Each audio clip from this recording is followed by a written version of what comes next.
The Greater Centerville Historians organized in the year 2000. The purpose of the organization is to preserve the history of the Township of Centerville, Cleveland and surrounding area.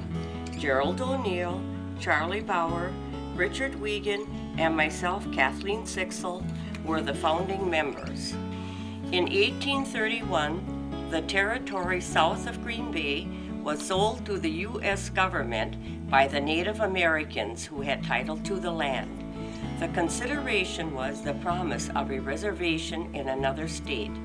The Township of Centerville was established in 1850. The township had a village called Centerville.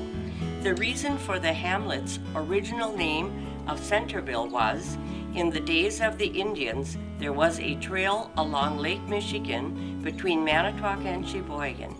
This heavenly spot was exactly at the halfway mark, so the early white man gave it the name Centerville. In 1849, the village of Centerville was surveyed and laid out in lots and blocks. The village of Centerville was renamed Hika when the Postmaster General informed the village leaders that another Centerville was located in the state.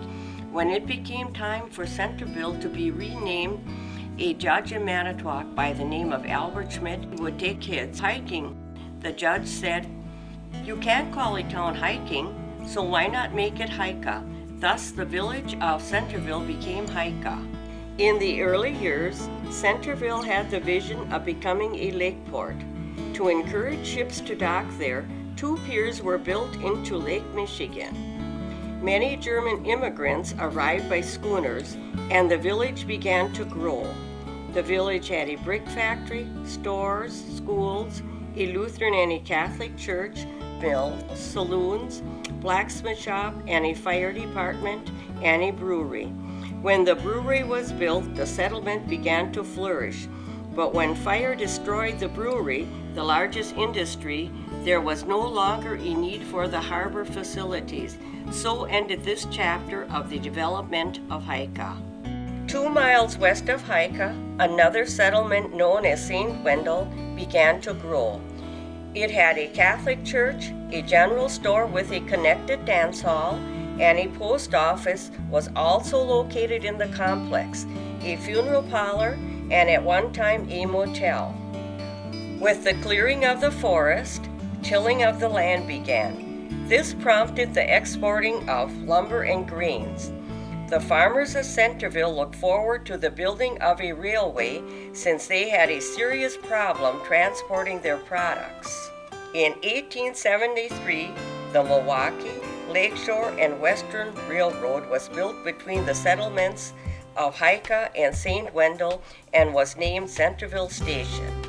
In 1880, Centerville Station was renamed Cleveland after President Grover Cleveland. Cleveland, at that point in time, owes its growth to the fact that the Township of Centerville was a rich farming community, and farmers from miles around would bring products to be shipped by rail or ship.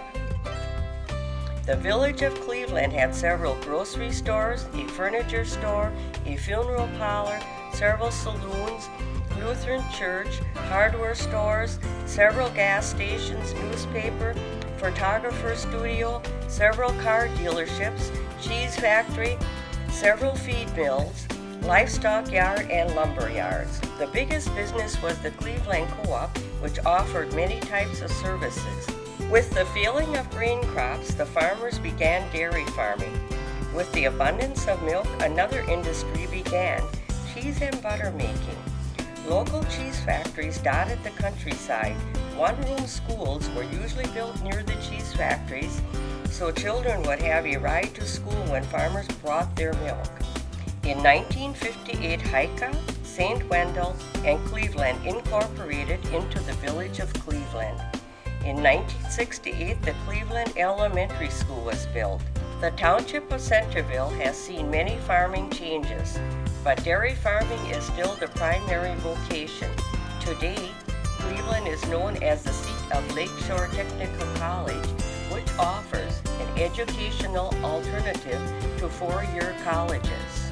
An ancient proverb states, When an old person dies, a library burns to the ground. These words were the inspiration for organizing the Greater Centerville Historians.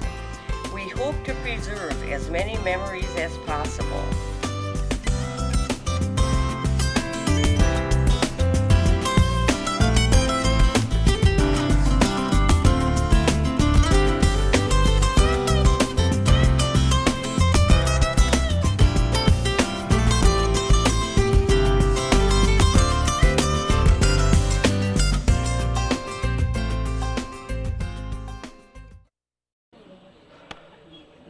Okay, we got a young lady that keeps us going in our group here, and she'll explain a few rules and regulations, and we'll have a few things going on also. Right ahead, please. My name is Kathy Sixel, and good evening, all you historians. It is October 10th. No, it's not October 10th. It's October 13th, 2008. I want to welcome everyone to the meeting of the Greater Centerville Historians. We only have a few simple rules. Raise your hand when you want to have add something to the conversation so that Jerry doesn't miss it, so that it goes on tape.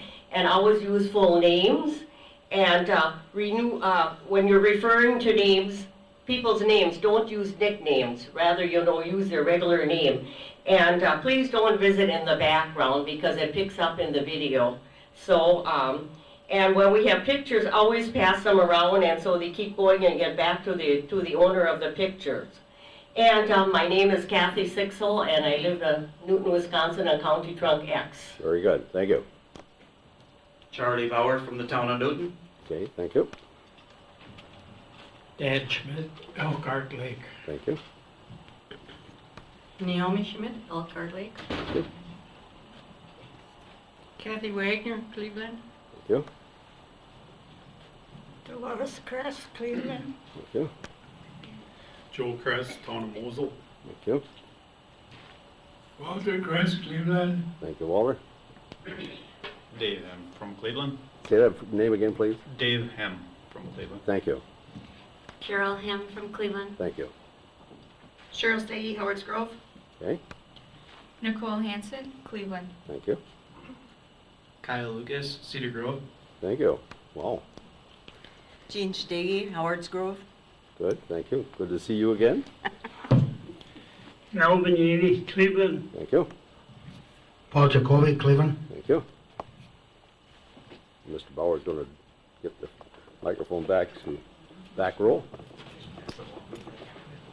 Wally Leonard, Cleveland. Thank you. Rosemary Leonard, Cleveland. Thank you. Selma Wogo, Cleveland. Thank you. Edith Litzy, Cleveland. Marie Pipper, Cleveland. Ellsworth Yeager, Sheboygan. Thank you. Darlene Yeager, Sheboygan. Thank you. Jeanette Kober, Sheboygan. Arthur Kober from Sheboygan. Thank you. Rick Byersdorf, Mimi. Thank you. Audrey Earl, St. Nazians. Thank you. Donna Bush, Sheboygan. Thank Marie Volan, Town of Sheboygan. you. Carl Ziegler, Mimi. Thank you. Will Balance, Cleveland. Thank you all. Victor Schill, Glenbeulah. Thank you for coming. Kay Show, Glenbeulah. Thank you. Janet Miller, Cleveland. Thank you. Frederick Jacoby, Manitowoc. Thank you. Alice Mathias, Cleveland. Thank you. Irene Dine, Cleveland. Thank you very much. And you can hold it, Charlie. Jerry O'Neill from Newton, and I'm here this evening as your videographer, and I love to see this kind of a crowd show up for all the festivities here, and hopefully we can have a great evening of information and memories. So I'll take this back to Kathy, and she'll tell us what we're all up to at this point in time. I want to welcome our presenter, Jean Steggy, and she and Eugene were the owners of Steggy's at one time. But we're going to go back a little bit. We don't have this photo on our camera because I don't think we'll get it later, Jerry. How is Okay, that? that's But fine. we're going to show a short clip of when it was called the Mayfair Ballroom, it says on the bottom. So, and you know, we had Tom Gretz here, several months ago. 3 years ago. 3 years ago, several months ago, oh boy. And so we're showing them the beginning of that, so, okay guys, let it roll. Kathy Sixel, and I would like to ask Tom Gretz what his father's name was. Okay, Yeah, I don't know what his father's name was, and I would like to know. very good, thank you. One question, but she's now got two, so she'll continue.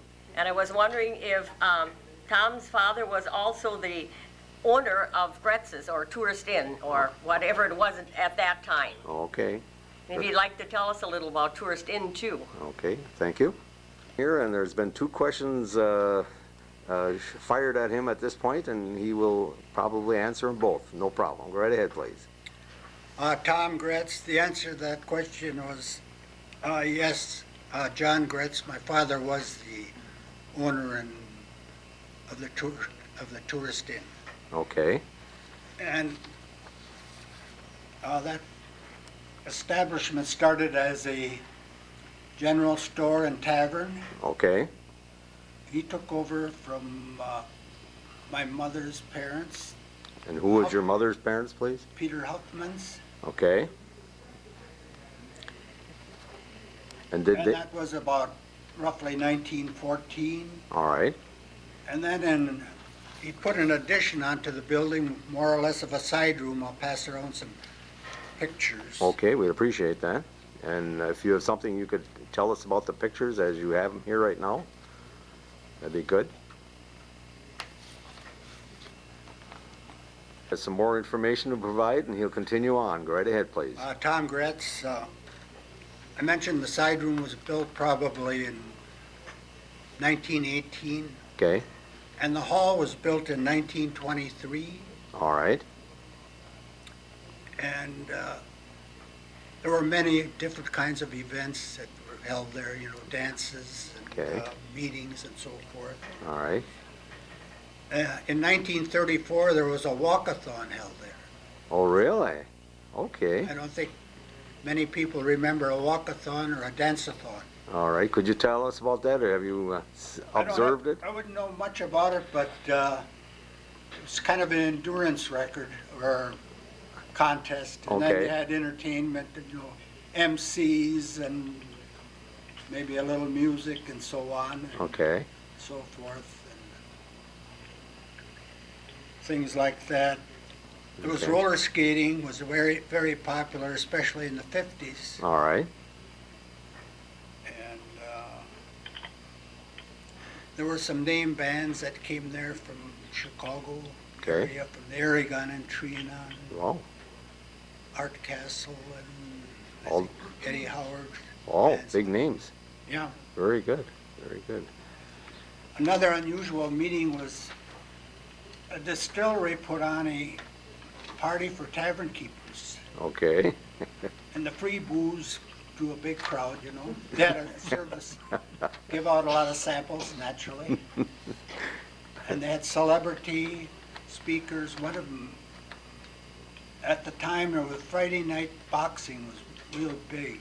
uh-huh, On, you know, welterweight, middleweight champions and all that. And they had a famous referee from that time. Okay. Another, I think his name was Ruby Goldstein. okay, And there were other celebrities. That was one of the biggest events, you know. They Yeah. probably had 800, 900 oh, tavern keepers and friends Yeah, for that. okay. The, if I I do may, have some pictures. great, great. So if you've got some there, we'd certainly like to see them. If somebody can help you, I hold could them for just- you, maybe Can we Lloyd just or, pass them around? I'd like to have a view of them on video too. Oh, I'll wait till you're ready. Here who we've been talking with, he's very informative, but he's got some pictures for us to see, and we'd like to put them on video, and he'll point out a few things. Go right ahead, please. on this photo is a picture of the side room. And I see pictures of beer there, so it must have been right after beer came back in 1932, 33. Okay. Down below is an aluminum ticket, which was the ticket for the opening of the, grand opening of the Oh, dance really? hall, Okay, 1923. okay, A mural product from Oh, it really was. Okay. There's a picture of a wedding that took place at the Walkathon in 1934. My goodness. Okay. Who was? Who was it? They weren't, it wasn't a local couple, it was Gracie Allen, not the one that's famous, Okay. Okay. and Louis Lefebvre. They were probably two of the contestants in that. Okay, so they had a wedding right there in the hall. Okay. And I'll go back a little bit while you're getting the next picture. As far as the Depression and the Roaring Twenties and things like that, any words on that or any things that might have took place there? Well, I think there were a lot of little breweries around. My dad had one in the basement. Oh, you did too? Yeah. Okay. Okay. And I think that name, Tourist Inn, came because it was on US 141 at that time. Okay. And I mean, I remember, or I heard of a lot of customers with big cars and chauffeurs from Chicago and Milwaukee going to Door County. Uh-huh. And they stop off for some refreshments to take Okay. to Door County All right. Didn't you have some cabins there too? at one time, yes. Okay, maybe that's a good question. Melvin, you brought up something. If you'd just like to bring that up too, yes. Go right ahead, please. At one time, there were cabins there for tourists. Okay. Okay, do you have anything on that at all? No, I don't. Okay. And we got another picture, Melvin, if you can tip that forward a little bit for me. Okay, and what are we looking at there, please? The whole building here, the hall, the side room part, and this is part of the old building here. Okay. And then this is an older, these two pictures are older shots of it. Okay. Okay, I know it was a beautiful, beautiful hall. Now, was there any remodeling going on? Like you said, you had a side room built, and then you went to the hall. Was there any additional remodeling done to that hall, other than what we see on the pictures? Well, some redecorating. All right. Well, here you can get a little, on this little pictures of, Okay, if you can tip that forward just a little bit. There we go, thank you. and then a circular bar was put in later. Oh, in yes. the front bar room. I remember that. And then here's the picture of the whole Okay. building. Could you tell me, looking at the lower building there, where that side room was, where the post office would have been, and the bar room and things like that? Well, that, like in all of these little post offices, was probably right in a grocery store or in Okay. a general store. All right. Okay. Roller skating. Here, who probably did a little flitting around the the dance hall, and she's going to talk about something. Right ahead. Yeah, and then they had roller skating too, and I remember one was a masquerade party, and it must have been your little brother was dressed like Uncle Sam. Remember that? Yes. He got first prize. He was maybe 5 years old, Oh my goodness. roller skate, and it was a quarter to roller skate. A quarter to roller skate. And your name, ma'am? Hmm? Your name? Oh, didn't know that. Thank you, Marie. Okay. Tom Gretz. Yes, Tom. At the Tourist Inn, later Gretz's, there was roller skating. It was very popular in the 50s. And I think there were about 3 sessions a week, like Wednesday, Wow. Saturday, Really? Sunday afternoon, Sunday night. Wow. It was very popular there for a I night. would say. Yes. Okay. Okay. Now, I was always impressed when I went to Tourist Inn or Gretz's, the lighting in that hall. Was there a special architecture for that hall? It was kind of unique, I thought.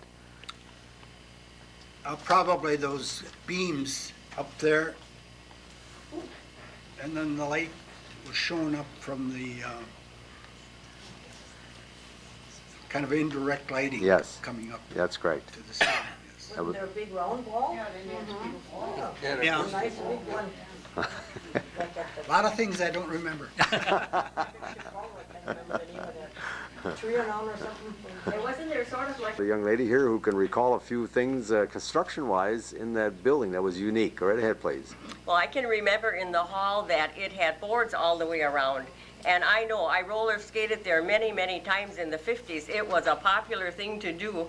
And I don't know about the rest of you, but you had to watch out that you didn't fall down because you got such a burn, the floor burn, if you fell down on the hardwood floors. Okay. Yeah, and they also had the beautiful ball. And wasn't that when they played romantic music, then the lights would go down and then that ball would go on. It was all little mirrors and it reflected and it went around in a circle. And it was real pretty. Very, very pretty, yeah. Okay, very good. Thank you. With some information, she'd like to identify herself, please. Edith, let's see. This is 75 years ago, September 30th, 1927. This is in the paper. Peeping through the keyhole of the nightlife in Gay Paris is the slogan which describes the sensational dance attraction at Tourist Inn, Cleveland on Sunday nights. An outstanding feature of this novel event will be the Royal Blue Band in handsome imported European costumes with 25 tableau settings. The famous Parisian mirror ball, revolving amid hundreds of brilliant light effects, will dazzle and delight everyone. Parisian shawls will be given to the ladies and martini highballs to the men. Wow, that's going to be a big crowd. Yeah, sometimes they had this in the papers, Okay. 75 years ago, and I cut that out. Do you have any idea what paper that came from? Sheboygan Press, I'm sure. Sheboygan Press. Okay, thank you. Who has some more information? He'd like to identify himself. Go right ahead, please. Well, I'm Fred Jacoby, and when Tommy mentioned the big bands out of Chicago, one I remember in particular, I went to a number of those, was Tony Pastor. And the featured singers were the Clooney sisters. Say that word again. What is that? Clooney? Clooney. Clooney. Oh, really? Rosemary. No Rosemary kidding. and Betty Clooney, and Betty had her career was shorter in show business, but Rosemary, of course, Yes. went a long time, and now her nephew is a famous movie star, TV star. Okay. And they sang for Tony Pastor, and previously, all these band leaders, almost all of them, went with they were players in the other big bands, and then finally they start out on their own. Sure. And that was Tony Pastor that said he sang too, Okay. played the saxophone.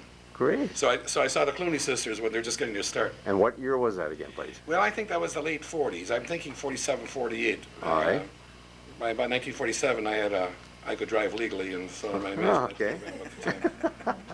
Very good. Thank you very much. Young lady, and she'd like to say a few words. Go right ahead, please. Hi, I'm Marie Leonard again, and I would like to ask the crowd how many of us had our wedding dances at Gretz's. Very good. Go Are ahead, you please. ready? Yeah, I'm ready. I would like to know how many of us here had our wedding dances at Gretz's. Okay, very good. And we got the person who asked the question, and Mr. and Mrs. Leonard certainly did. I'm going to pan around starting on my left side, and we're going to go all the way around, and I'm going to have you folks identify yourself and what year you got married. Okay, we got a gentleman here. Go right ahead, please. Fred Jacoby, and my bride was Roseanne Darsh. We got married in June 1958, and we had our dinner and then the dance after at Gretz's. Okay. Did you stay at the motel by any chance? No. You didn't? I think that was... Wasn't there anymore. Okay, thank you very much. Very young lady, and she must have had a good time at the wedding dance, and I'm going to cut right here for a quick moment, and this young lady will continue, and she'll identify herself and give us some information. Go right ahead, please. I was Doreen Gerke, and I married Reuben Rosenthal. Okay. We had our wedding dance at Gretz's in 1958. Okay, and reception there also, I presume? Very good. Well, thank you very much for sharing that. Young lady who has something to indicate. Go right ahead, please. Kathy Wagner, and I married Bob Wagner at St. Wendel and had the supper and dance at Gretz's in October of 1949. 1949. Thank you very much. Very good. Who would like to identify himself and provide a little information? Go right ahead, please. I'm Lloyd Vogel, and I married Dorothy Austin, and we had a reception, a private wedding at Steggy's, which was Gretz's, Okay. in 1969. In 1969. Okay. And was that in the side room or right in the side room there? Okay, very good. Thank you. Young lady here also, and she'd like to indicate her name and a few bits of information. Right ahead. Bernice Leonard, and I married Louis Ehrlicher, Okay. and we had our reception at Gretz's in 1962. Okay, very good. Thank you. Thank you. Another smiling gentleman here. He must be very contented with that dance he had or something. Right ahead, please. I'm Jerry Leonard. We got married at Gretz's on February 16th, 1957, which was probably the coldest night of the year that day. Of that winter, but we had a good crowd, and as always at Gretz's, we had a good time. Good, good. Thank you. Very good. Oh, we got another one. Right ahead, please. Marie Leonard. I married him on the 16th of February. Okay. It was not only cold, it was so windy that every time we went outside, my veil stood straight up in the air, and they called me the Flying Nun later on when they'd look at the pictures. We had our dinner in the side room. Okay. And our dance in the ballroom. Wonderful. Okay. What was your maiden name? Marie Boney from Spring Valley. Say that one again, please. Marie Boney, B-O-H-N-E, Okay. from Spring Valley. Okay, very good. Thank you for sharing that. And I married Stanley Dine on July 6, 1957, with a reception and dance at Turston. Wonderful. Very good. Thank you. Who is inquiring about something that was happening, and he'd like to identify himself. Alvin Yiddish, and I went to the dances when I was young, and it was 10 cents for the ladies and 40 cents for the men. Okay. All right. Thank you very much. Gentleman here, and boy, you recall some good times apparently. Go right ahead, please. I'm Willard Matthias. Tom was saying about roller skating in the 50s. That was back in the 40s, more or less, when roller skating was really big up there, because I remember when I was about 14, 15 years old that I used to go up there on Sunday nights. I could go over and roller skate. And Okay. And I forget how much I paid. But those were before I went to service, so it had to be in the 40s. Okay. And as far as it was a good place for money raisers. As far as our VFW, all right, we run lots of activity. We run dances. We run card parties. We had that showed at one time from Green Bay. What was the name? Uncle. No, what was his name yet? Cousin Fuzzy. Was it Uncle? Cousin Fuzzy. Cousin Fuzzy. And the Red Garter Girls? No, I didn't have nothing to do with them. But we had that Cousin Fuzzy come there for a section. All right. He'd maybe come about 4 or 5 times during the winter months. Okay. And then after they had their play, then they had a 3-piece band played, and that was usually during the week. Okay. And these are things where our VFW could make some money on, and All it was right. always held everything up there, so Okay. we could make some money. All right. And we also run, later on, we run a Las Vegas night up there. We Okay. run a couple of them until the place was burnt. But that was the heart of the village, really. Yes. Was Gretz's Ballroom. Okay.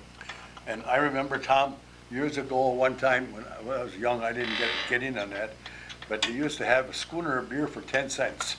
Remember that? I believe that's when Prohibition ended. Okay. About 32. I don't think you had one. I didn't have it. We sort of got onto that subject. After the war was over, what happened to Gretz's or Tourston at that time? My brother reopened it in 1940, late 45, 46. And what was his full name? Richard Gretz. Richard Gretz. Yeah. He was deceased. Okay. All right. Was he older than you, or? Yes, he was older. Okay. And The younger brother that was in the military, he got in at the end of the war, and he was in training and okay. wasn't overseas. He lives in Costa Rica now. Okay. He's retired. And your objective after the war was what then? Be safe. Be safe? And you got into the postal service, or? Okay.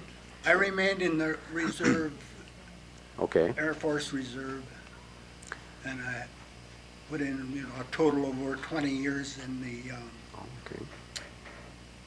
Active and reserve. All right. If I may ask, this is kind of personal perhaps, what rank did you obtain? I retired as a major Wow. in the Air Force.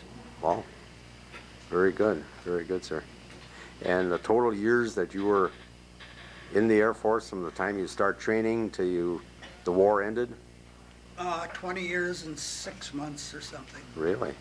Okay. Well, very good. I appreciate that information, sir. Okay, thank you. Who had raised his hand a few minutes ago, and I bypassed him a little bit. He'd like to identify himself and give us a question or two. Dave Cole.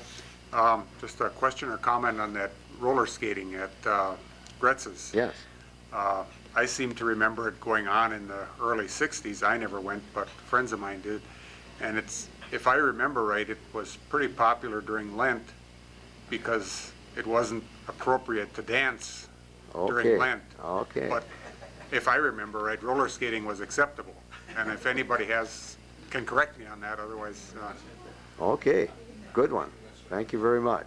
Got a gal here who'd like to identify herself and ask a question or give us some information. Go right ahead. I'm Alice Mathias. What I remember good about Gretz's too was they had this nice circular bar, and they always served charcoal grilled sandwiches there, and that was pretty new in those days, and they went over great. They had good steaks. His brother Richard was the main guy that always usually served them, it seemed like. And they were excellent. They had a lot of people eating those. So they had actually a fire type grill in the Right in the bar room. In the bar room there. Wow, great. And then another thing, years back, I lived in Manitowoc, and my girlfriends and us, we always used to come out to Gretz's to dance, to go to all the wedding dances. And then I also had this picture here. My sister-in-law sent me this, and it was from May 21st, 1960, when the new post office was being built. 1960, yeah. Yeah, she had the date on there. It isn't a very clear picture. Okay, no, that's fine. But we can see the tavern in front of it. That big building would be the Hickory House now. Yeah, I would think so. Okay. Yeah. Well, really, until 60, and so the post office was in the tavern. Right. And it was torn out when Ray and Rosie Bushman were in the tavern. The Kleckner brothers tore it out. I called Rosie, but she had no pictures. I called Joe Scheidt, and he didn't know anything, and he said call Eric Wagner, but I couldn't get a hold of Eric Wagner. I didn't know where they lived, because that's who owned the building, they said, at that time. I remember. Could you read what's written on that picture at all? A new post office is now under construction at Cleveland. The new one-story building, expected to be completed in July, will contain about 1,000 square feet of floor space, according to Tom Gretz, postmaster. The present post office is located in the Wagner building in the background. Workmen pictured are Fred Bolt, whatever it is, and Leo Schmidt of Sheboygan, Hugo Wyan from Cleveland, Roger Werman from Millersville, Elroy Ginther from Howard's Grove, and Edward Ardell from Plymouth. It's you cannot see much on the pictures. Pretty much I'll take one more look at background. that. I'll take one more look.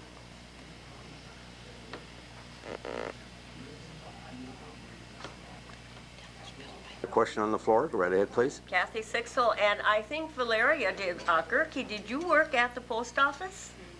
Okay, would you like to ask her what years? I'd love to. On vacation, and if you can give us some information. Valeria Gerke. Hi, Valeria. And what do you said you worked at the post office? Cleveland Post Office for 34 years. Really? As a clerk. As a clerk. Okay, and your job as a clerk was what? Sorting mail. Sorting mail, okay. Did you have the pigeonhole type things? Oh, yes. Okay. And how many hours a day did you work there? Well, beginning was more hours, and later it was cut down.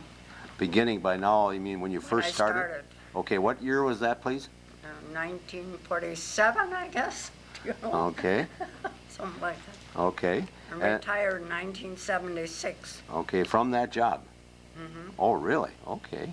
And any other duties that you had beyond, putting all things in those little pigeonholes and that type of thing? Or Did you sell stamps there and everything? Oh, yes, I remember cent and a half.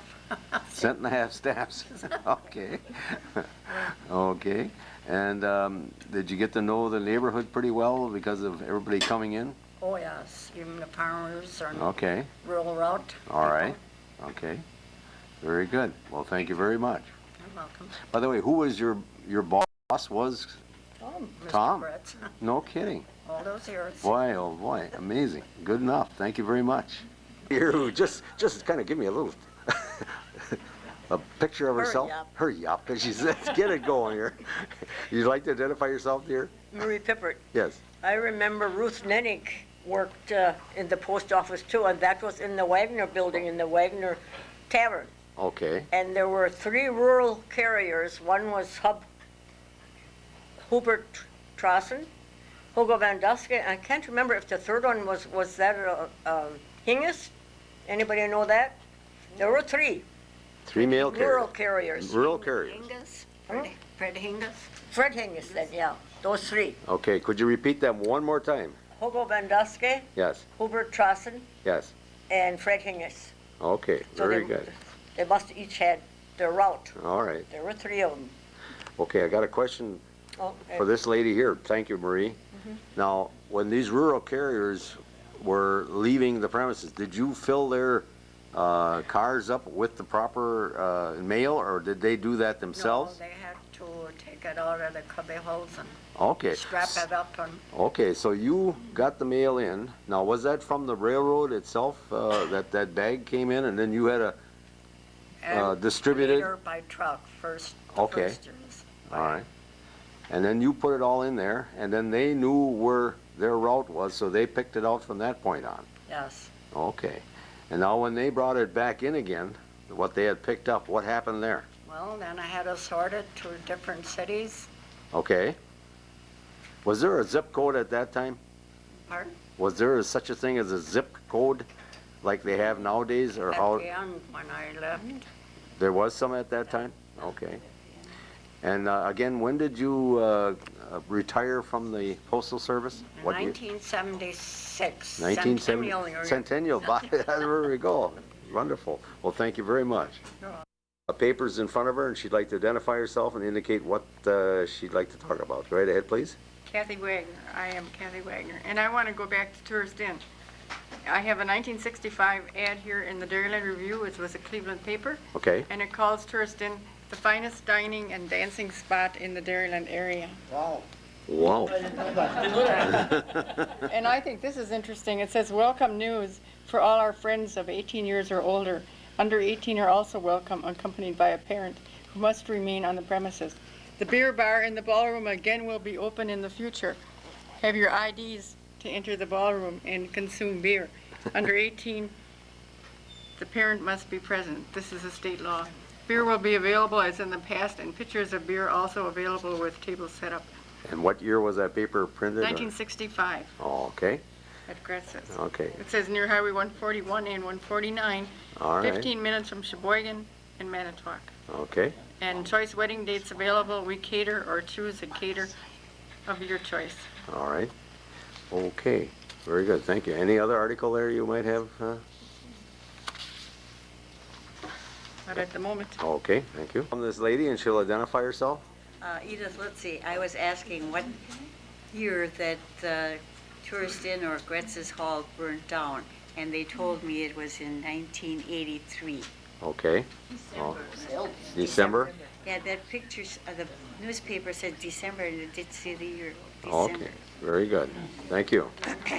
And on the floor, go right ahead, please. Kathy Sixel, and I want to ask Tom Gretz. In one of those photos, there were booths were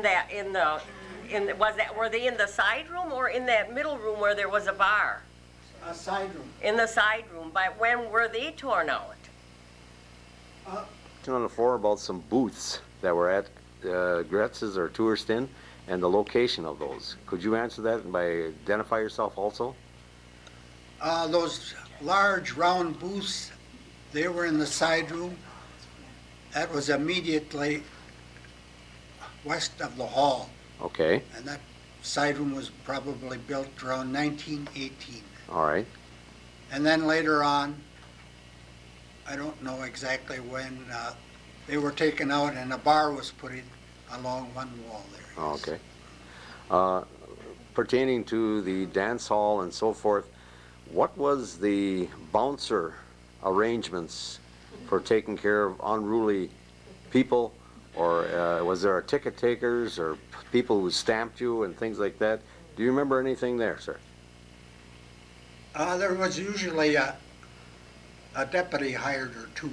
Okay. For all dances. All right.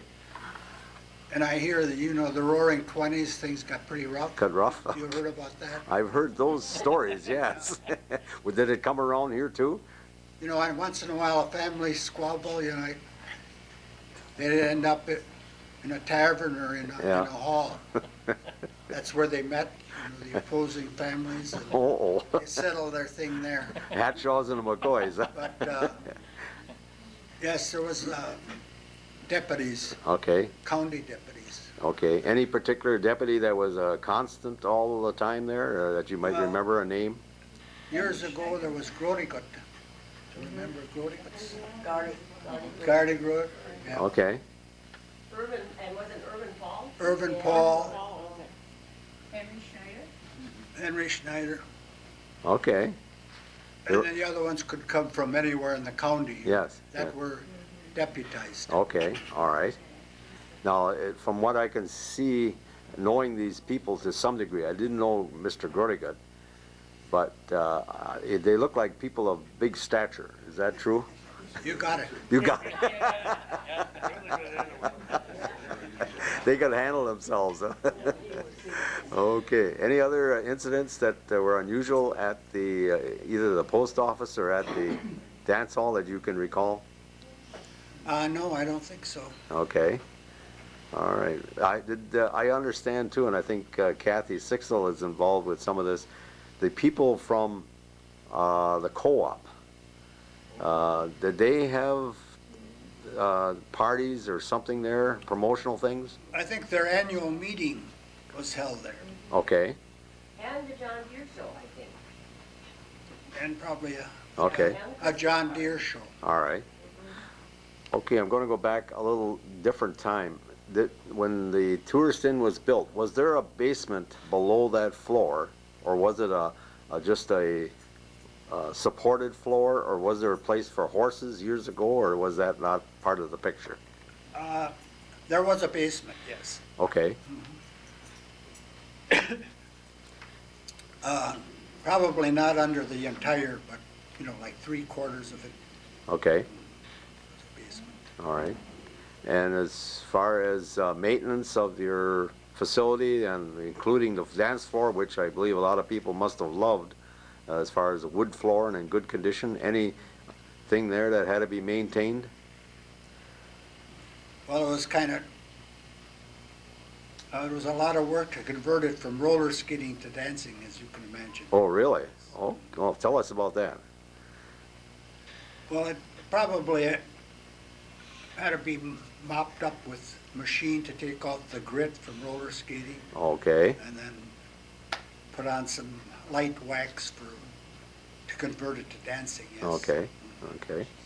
Very good. Okay, thank you very much. Who has a question? He'd like to identify himself. I'm Willard Mathias. I'd like to ask Tom, in my younger days, you had what they call a dance, they danced, I don't know, what do you call it? Marathon. Okay.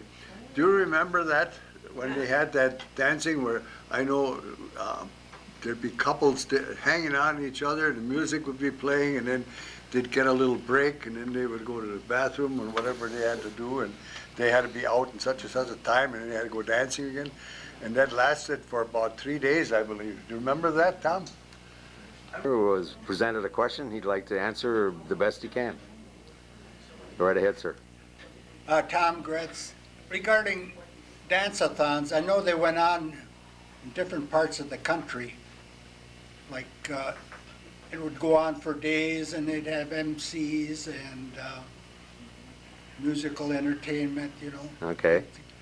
But I can only recall a walk-a-thon All right. held at the Tourist Inn Oh, in okay. 1934. 1934. Yes. Okay. Very good. Thank you very much. Who would like to identify himself? Go right ahead, please. Fred Jacoby. As long as we're talking about events held at Tourist Inn and Gretz's, whatever the name was, there were also the big music festivals for the Manitowoc County rural schools were held there. And they had big, I can't think of the term music.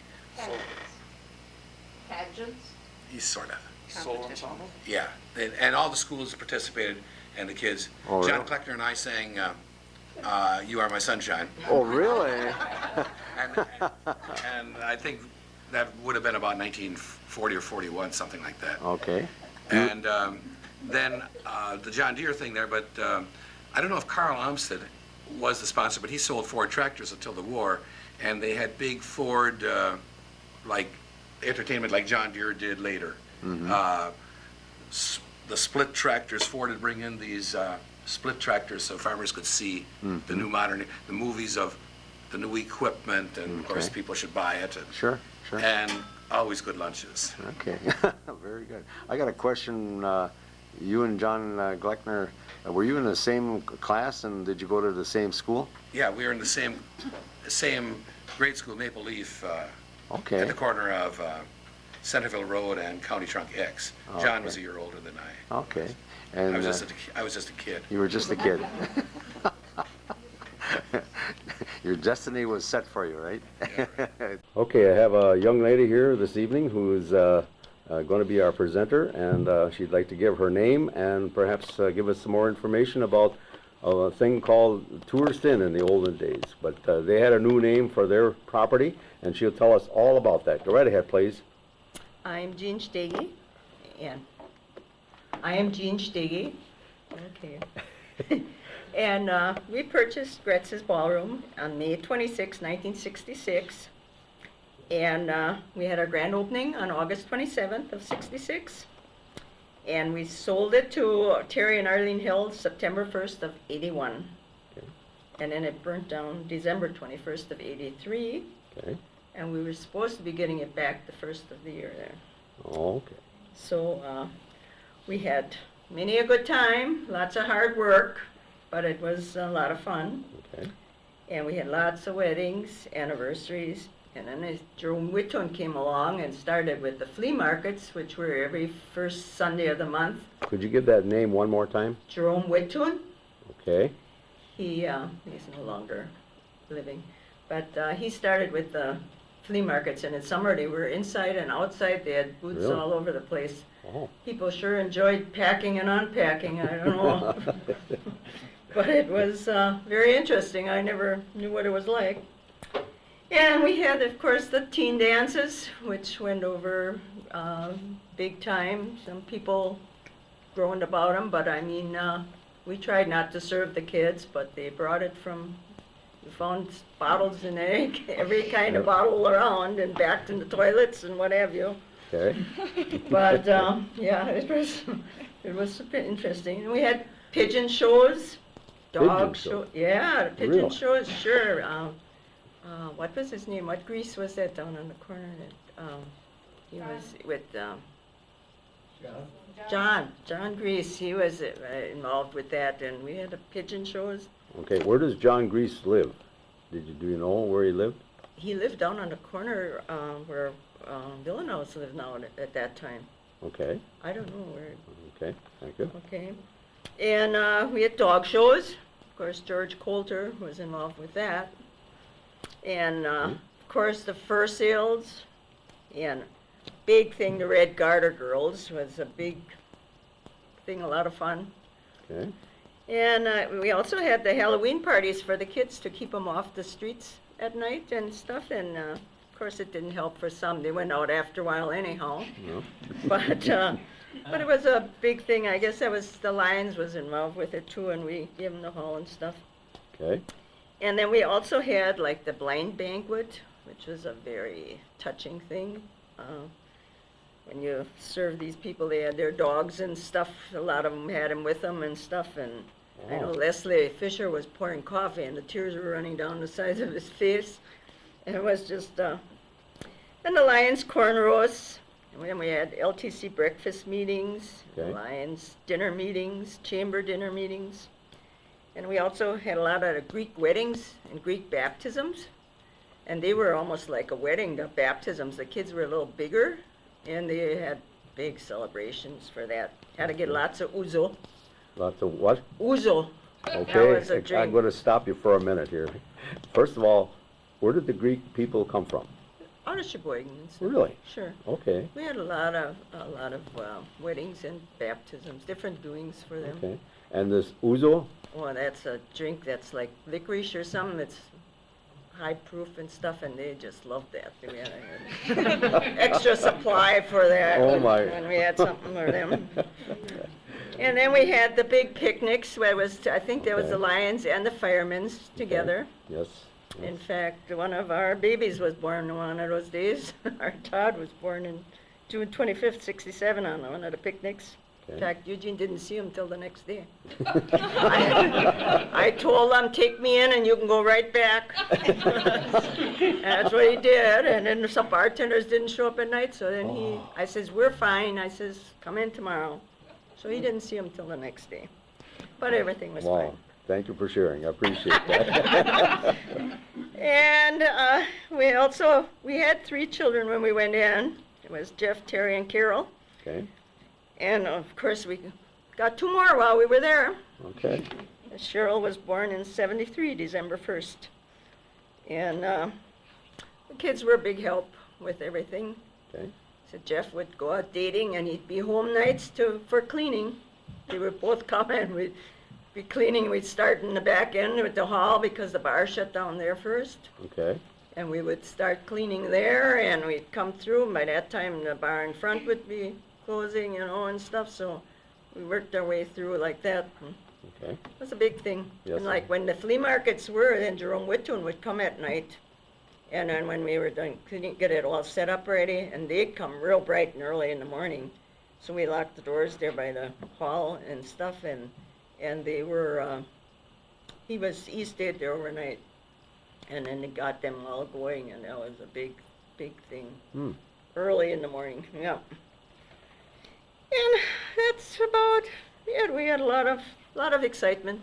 Well, I know for a fact that you folks had good food there.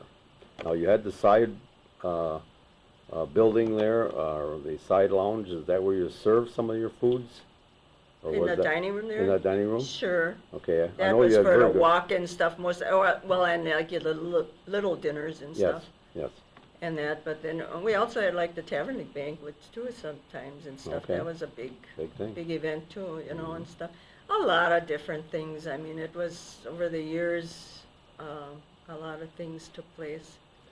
As far as, say, a wedding, that you would need, how many people to take care of serving the food and bartenders and things like that? Could you give us a number of the people that you needed for that? Oh my gosh, it depended, but at the first years, those weddings were lots bigger and Yes. stuff too. And then you had the circle bar, and you had the straight bar, and the hall bar. Okay, So you could figure 3, 4 behind each bar. okay, And as far as, a lot of them got their own table waitresses for serving the food Okay. at the buffets, but okay. sometimes they hired some too, and stuff in Mhm. that. But our little kitchen pushed out a lot of food there. That was Okay, yes. a little place for. How many in the kitchen? Were you involved in the kitchen by any Oh yeah, chance? I usually did all the roasting. All the roasting? Yeah, I usually did, and then we called out behind the bar, and you get just run all over where there's help needed. Man, So man, yeah, man. it was very interesting and stuff, and there was all the cleanup. Okay. Carol was involved with washing all the glasses and hauling trays and trays into the kitchen and getting Well, I'd like running to, them through the dishwashers and. I'd like to meet some of your family. Would you want to pass the microphone down and I'll just talk to these people a little bit, please? Okay, if you could identify yourself, please, and maybe what your duties were when you were a young girl, if you will, and things like that. Well, I'm Nicole Hansen, which is Carol Hansen's daughter. Okay, Hi, hi. Yeah, so I wasn't around. You weren't around. I'm Lucky you. learning. And you're, now what would that be? Would this be your That's my grandma. Grandma. Okay, wonderful. Okay, I'll move down a little bit also. And I'm Cheryl Steggy, and I'm the youngest of the Steggys. Okay. I really didn't have to do much.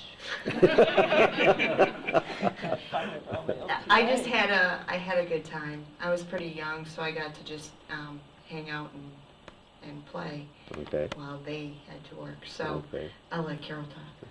Okay. My name is Carol Hem. Thank I you. am the middle child of us. Okay. I'm not sure what to say. As a family growing up there, we worked very hard together. The two older brothers, Jeff and Terry, and myself, were the ones that really helped Mom and Dad, I think, the most. You talk about washing dishes. I try to tell my kids how many dishes and glasses I washed. Mom never tolerated water spots. So if that tells you any clue, whatever went through the dishwasher had to be dried, and things had to be looking good. Okay. Okay. I never in my life would have thought I would have been making sure the silverware polished, and I mean, there were no water spots to be found anywhere. See? Very good. The And family itself, we grew up very close. It was always Monday nights we were closed, so Mom and Dad treated us to either Stocks, or we got to go to Handrew's restaurant in Sheboygan or Log Cabin in Howard's Grove. Those were our three spots to go as a family after we had everything all cleaned up from the week and ready to go for another week. Uh-huh. Now, this work that your mother mentioned, an awful lot of activities, I'm sure this was not all on weekends. Was it during the week and everything?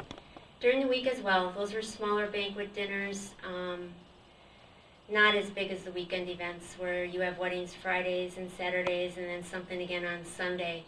That was pretty much the routine. If we wanted to do anything, it was after the dinner tables were torn down as a teenager, and you could go until midnight, be back to start cleaning the hall at midnight. If we didn't have bartender issues or waitressing or whatever needed to be done. Okay. Well, you sure earned your keep, I'm sure. Now, you had two other, well, you had more in your family, as your mother mentioned. You want to mention their names one more time? Jeff is the oldest. Okay. And he lives in Cleveland still. He married Sandy Dassler, Okay. Thank another you. Cleveland person. Thank you. And then there's Terry, who lives out towards Plymouth, and he's married to Debbie. And myself, I'm married to Dave. And I have a brother, Todd, who lives in Cleveland. Okay. I mean Sheboygan. Sheboygan, okay. Married to Kelly. Okay. And that will take care of the family then? That takes care Okay. of us. Were you the one that your mother said that you were born and your dad had to go back to work? No, that was my brother Todd. Oh, but I was already born, and I was 3 years old when I moved in here. Okay. Okay. Todd was born, and then Cheryl was born. She was born after a wedding night. Mom worked all night long. I still remember her sitting in the chair, and she was so tired. And after everybody was gone, my dad took her in and had Cheryl. Really? Yeah. Holy cow. Great. Yes. One thing I do remember is we did square dancing, and we were very good square dancers. So when we went to North High and the rest of the community had to learn how to square dance, every one of us were the instructors for Sheboygan North High square dancing. So Wow. that was one thing we learned through there. Was there a group, by the way, that had square dancing there in your facility? What were their names?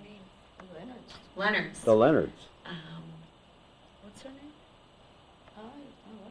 Pat. Wasn't it Pat Leonard? Pat was her name. Pat Leonard. Yeah. Pat and Joe. Big square dancers. So they had a club of some kind in Cleveland? Yes. Did you know the name of the club? No. Oh, They're still square dancing now. They're in parades. okay. Okay, very good. I thank you for bringing that up. Great, great. Anything that you would like to mention? No. No? Okay. I'd like to talk to your husband also, please.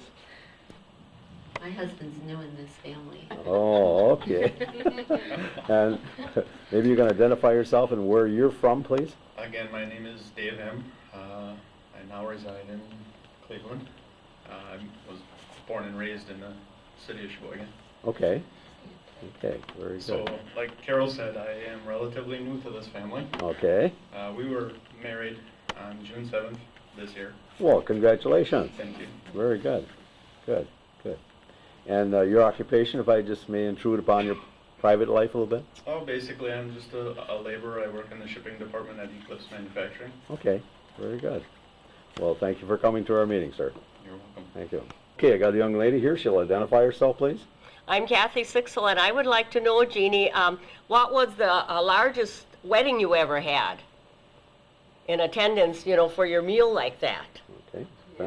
Okay, we have a question on the floor pertaining to a large gathering of people at your facility. Would you be able to identify that?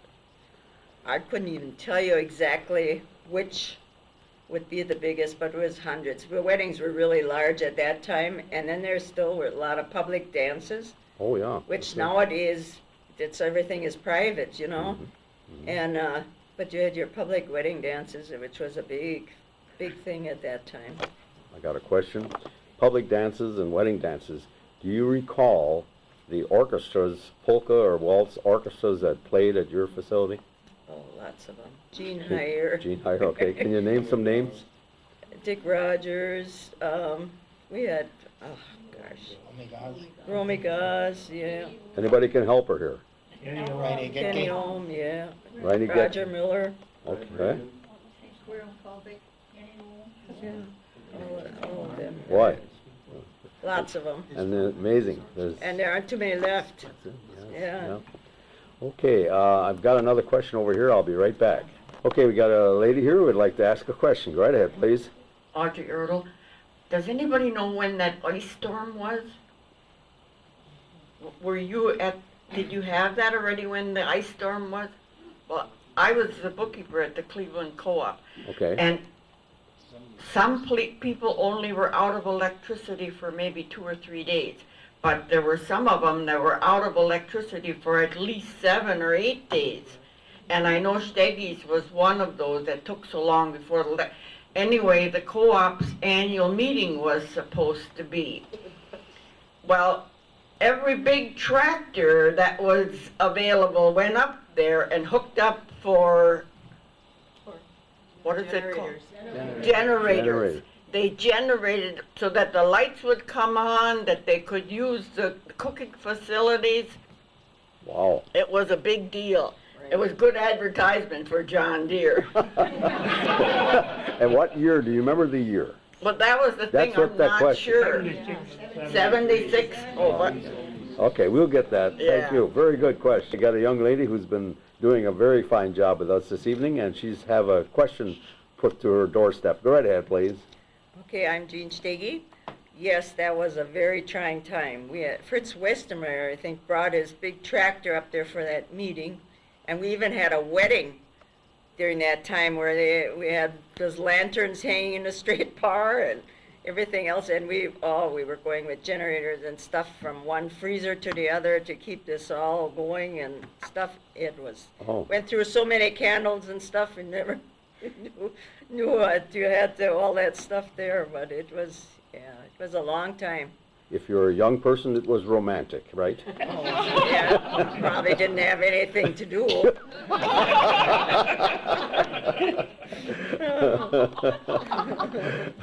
But that was one trying time, I presume. Oh, yes, that was very much And so. what time of year? Was that, I don't know.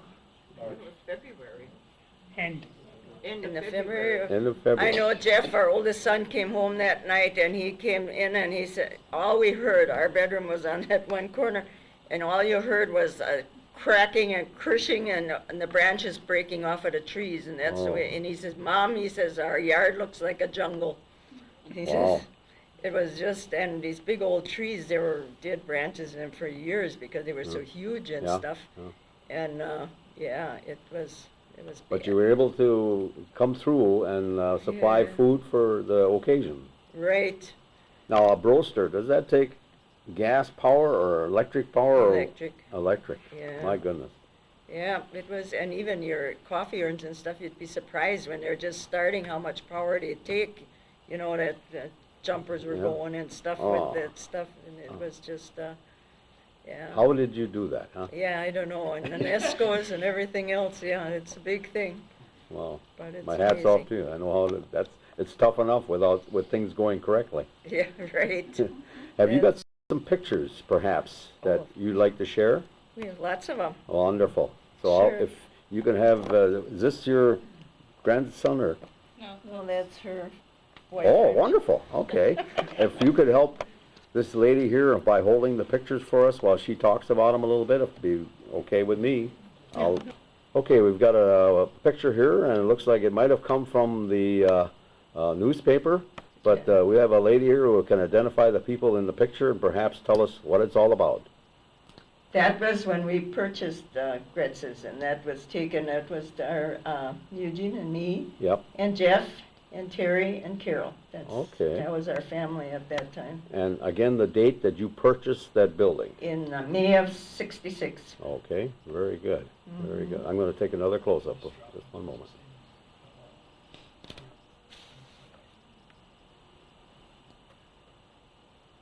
Boy, you look as young as ever. Oh, yeah. Thank you.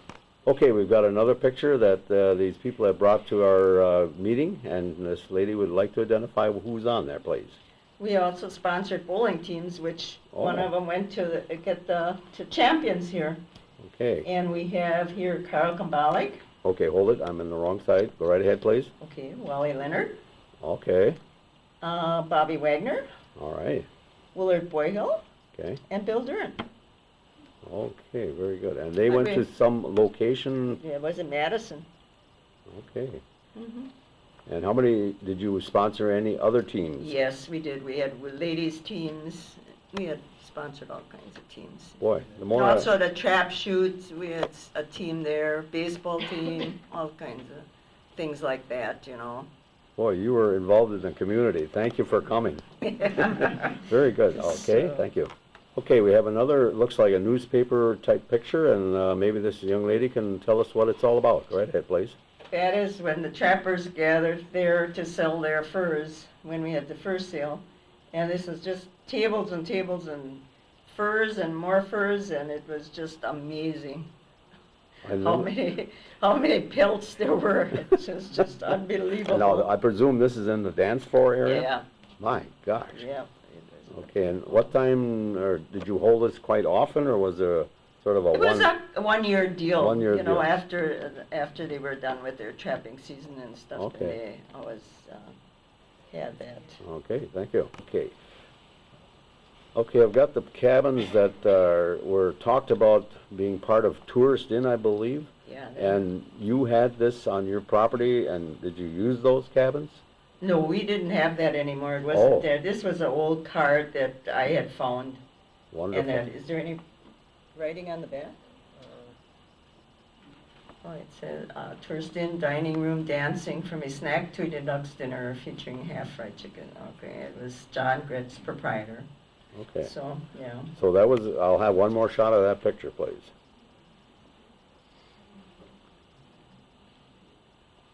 My goodness, them cars are old on that one. Okay, thank you. Okay, we have a very ancient picture here that is never been seen, I don't recall, and maybe this young lady can tell us a little bit about it. Go right ahead, please. This is the old building where they had the gas pumps here yet. I don't know what model cars that was are in front there, but that was really pretty old there. That was, but it's still John Gretz's was the proprietor Was there. at that time yet, okay. Right. Now those gas pumps, they're out near the road there, huh? Yeah, I don't know. Oh, thank you. Okay, I'm looking at an antique postcard, is that right? Or a wedding invitation? Could you read that off, please, and indicate that? It's the wedding dance in honor of Miss Viola Teal and Walter Bender. And it's at Tourist Inn. You can see this, okay, let's see what's here. It was Saturday, November 25th, 1933. Okay. Music by the Nighthawks. Cleveland Nighthawks? Yeah. Gents 30 cents, ladies 20 cents. Okay. And you had more information from your own that this was somebody you knew. That's my mom and dad. That's your mother and dad. Right. Okay, and did they live around the area here? Yes, they were 2.5 miles west of St. Wendel, we always said, on the farm. Okay, okay, very good. Thank you for bringing that along. Okay, Charlie, thank you. Okay, one more shot of that card, please. For gents and couples, gents are 55, and we don't know what the ladies are, and it says the war tax is included. Everybody is invited for a pleasant time, John Gretz. What year? The year's not on there. Highway 17. That was before 141, wasn't it? So that's pretty old. That's old. Who the band is? This is the band here, right? Husk O'Hara? Husk O'Hara and the Peacock Strutters? never heard of them.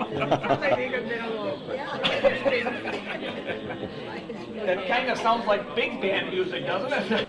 When you seen the clip earlier, that is on this particular DVD, and it will be on every DVD that we recorded here since 8 years ago.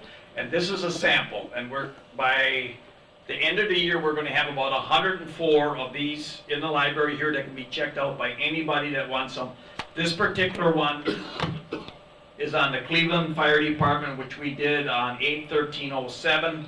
And I'm just going to pass this around. This is the jacket they're all going to be in, and you can see the DVD in here and that. So I just have you take a look at it. If anybody's interested in some of the other subjects that we covered, and we cover all of them basically in this format here.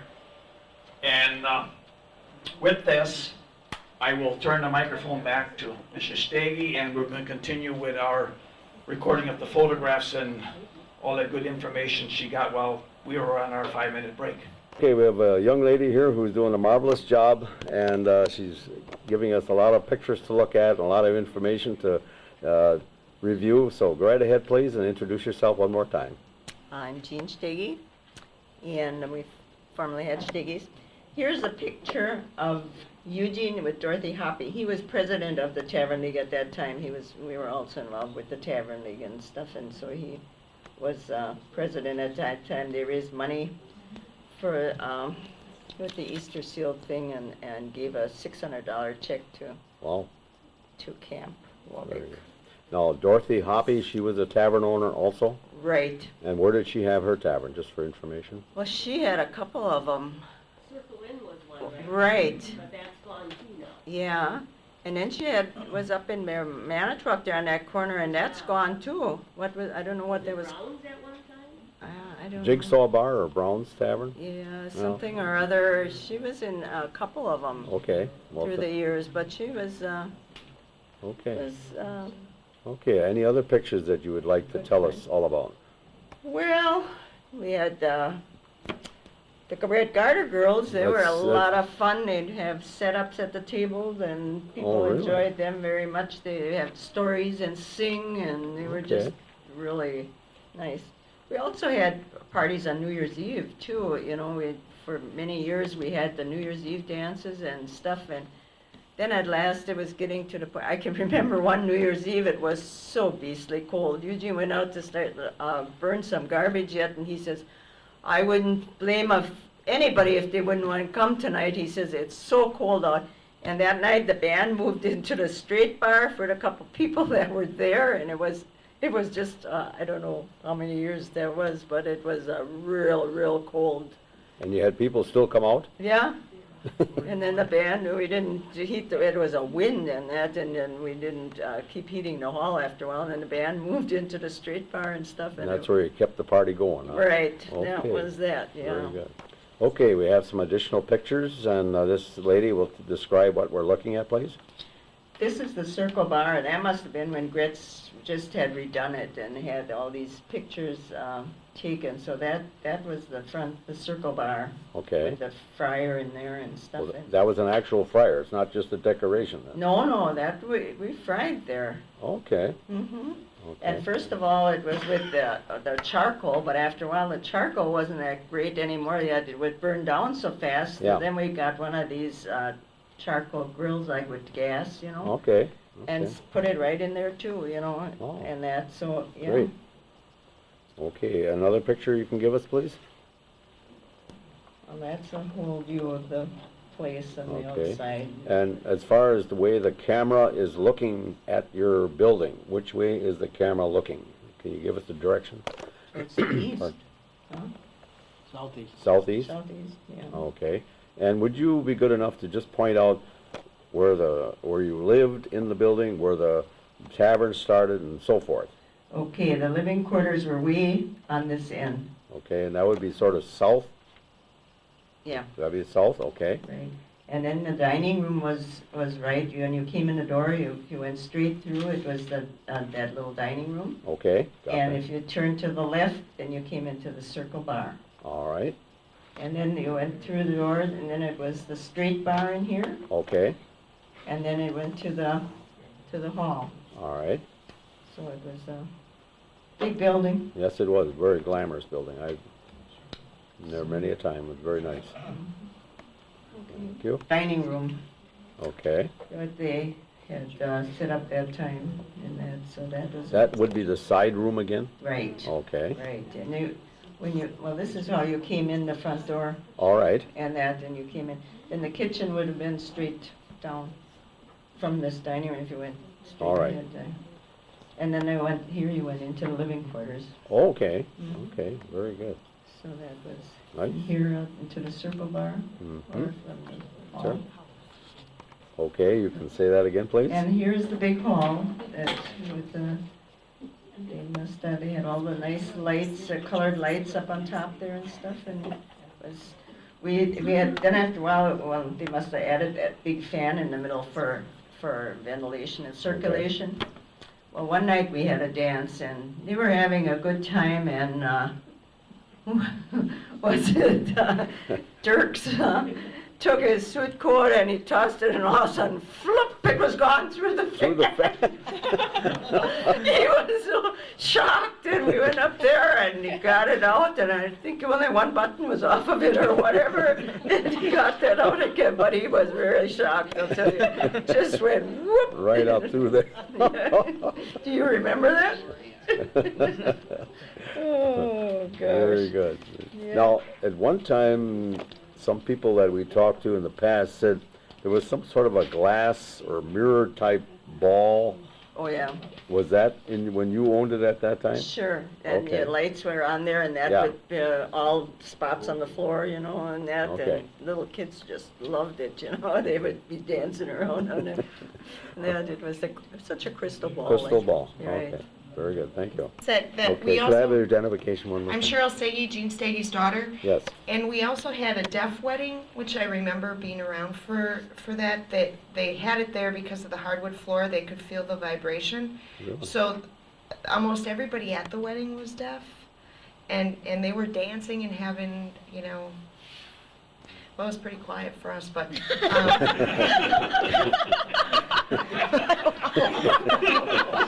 Sorry about that.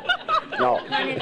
They had live music. They had live music and they could dance like they could hear everything because of the hardwood floor, and that's why they had it there. No kidding. So I'll let my Wow. I'm glad you brought that up. Thank you. Continue with the story on that. That was very interesting because, you know, you feel it, and you wouldn't know that they couldn't hear because they would dance. It was just amazing how it was, and it was just you know, some trying times, you know, when you think sure. of how lucky you really are. And, Yeah, you're right. you know, when there's something like that, but they. They made it through okay. Oh, sure. Wonderful. But, and well, we're so dumb we can't read the sign language Yeah, I know. either, you know, Yeah, and that's stuff, right. and it's amazing, you know, how they can correspond and everything else, you know, it's just, Thank you. Okay, a young lady who had a question, and she's holding up something also. Go right ahead, please. I'm Kathy Sixel, and Jeannie, on this, the dining room, there used to be booths, and what year were they torn out? Was that when you were there, or? No, that was way before that. That was way before that. Then Gretz's had remodeled and had taken out the booths. Right. I was wondering about that. Well, now Okay. let her. Okay, we got a young lady and her is doing a good job, and a question was brought about by another lady pertaining to the booths that originally were there. Could you tell us about that? They were out already by the time we got there, but here's a picture of some of them. They were really some fancy things there and stuff. Wow, I yeah. guess. But no, they were out by that time. So Wow, they were fancy. Right. Like leather or something, right? yeah, I don't know, Wow. but it was they were Okay, very so it was already a remodel when you got there? right. Okay. We Very did the hall that time. We had gone on vacation to Hawaii, and we had them remodel the hall. We put this paneling in with the holes for the acoustics and stuff, Okay. and that all. And we came back. We always had Kelly Creamer from Kiel High School had his Valentine's Day banquet there for all Okay, those egg people? and stuff. Sure. And so we had come back just in time for that, and that was the first thing we had in the hall after that. Okay, my recollection is not very good, but there used to be a railing around the hall, and then people would be on the other side. Either they could be enjoying a beverage or something. When was that removed during your tenure? I think that was gone already. Okay. But by the bar, didn't we still have something up by the bar, so they didn't have, I don't know. There was something. Yeah, Okay. because they couldn't, come right on Come the right dance out, floor, yes. and they still spilled enough there. Sure. But, yeah. Okay. But they used to have the old theater seats around there before. That's right. Yeah. You're they right. were- Yeah, well, them in there, but, yeah. Okay, they now had- I've got a question in pertaining to the beverages that you sold, like mixed drinks, old fashions, whatever, and beer and soda. Do you remember any kind of prices at the time you were there? God, no. I don't. Like a glass of beer at what, 15, 10? Quarter, Quarter? probably, huh? Okay, Old fashions, maybe 50 cents, I don't know. okay, all right. I don't Okay, know, thank really. you. It's been Been a long time. been a while. Thank you. Right. We have some additional pictures that they brought along, and they'll talk about them. Go right ahead, please. This is Joey's Girl Band, which must have been a band that they had playing down there at one time. Yeah, I don't know, I just had found this card and stuff, so it's sort of interesting. Wow. And it was a girl All band? girl, All yeah. girl. Mm-hmm. All girl band. Wow. Yeah. Pretty fancy, what do they call those, that bandstands? That- Yeah, Very right, good. just like the notes, huh? Yeah, thank you. Eugene was president, and I know this was, I don't know what his name was, from Kiel, from the bar up in Kiel, and they must have presented them with something or other here. Okay. But I don't recall just what it was all about. Okay, we got a young lady, and she's got some pictures to share, and especially one that would be kind of sad to behold. Go right ahead, please. This is when Hills burned, and this was on December 21st of '83, and we were supposed to be taking it over the first of the year. In fact, the day that had burned, all the licenses came. I had gone down by Kathy, and I says, I gotta have the license, and she says, what's going on? I says, we're getting the place back, I said. And she says, just what you need, and that day, the license came in the mail, and that day, the place burned too. Wow. It had burned early in the morning and Yeah. that, but it was, and we didn't even hear it until the neighbor lady called, and this was bright and early, and she says, Jean, don't get alarmed or upset, she said, but the dance hall is burning. And when I opened my eyes, it was just all red, and stuff, but with all those sirens, we never even heard it, and 1, 2, 3, the whole house was up, and we could look right over there from our house. So it was, yeah, it was sort of. Long as you have mentioned also that this was your living quarters also, was that a up and downstairs type living quarters? or- Right. Okay, Right, we had upstairs there too. okay. Mhm. Very good, thank you. Okay, would you be able to tell us a little bit about what you see there, please? This is, this one tower was up there yet and stuff, but it's, what was left of the fire thing, it was just, and it was cold and snowy and everything turned to ice, and it was just a Wow. bad thing, yeah. And the year, that burned in December, When Carol was born, I was in the hospital with her. I don't know what day it was, but Rutherford's burnt that time when she was born. Because the doctor came in that morning, he says, on the phone so early in the morning. I said, yeah, I said, Rutherford's is burning. I said to him, and that was in December too. I don't know, Carol was born the 21st, so it must have been one of those days that burned too. Oh my goodness. Yeah. Thank you. A gentleman raised his hand. He apparently has a question or some information. Well, I'm Victor Schill, and my dad is Gilbert Schill, and I remember him tending bar with Carl Sukowati and Lester Fisher, and my ma cooked for Steggy's and Myrtle and them. They always used to get together and had a good time. I remember one time my dad come home, I don't know, him and Carl and Lester must have hang a good one on, and he started to celebrate. And he came home and my ma said, what happened to you? He says, well, we just had a good old time. And I guess it was a teenage dance and everything else, and they were out there dancing, enjoying life, I guess. But I remember, and we had our wedding there in July of 1967, and we had 325 people for dinner, so. Whoa. And I don't know how many else came after the public dance, but it was a big. Okay, so you had a wedding dance and a public dance after the Yep. reception, is that right? Yeah. And who was your orchestra? Well, it was Larry Burkholz. I got Elroy Burkholz. Elroy Burkholz. I got a big poster here. Oh, good. Could you help hold that up, please? Okay, just hold it there for a moment.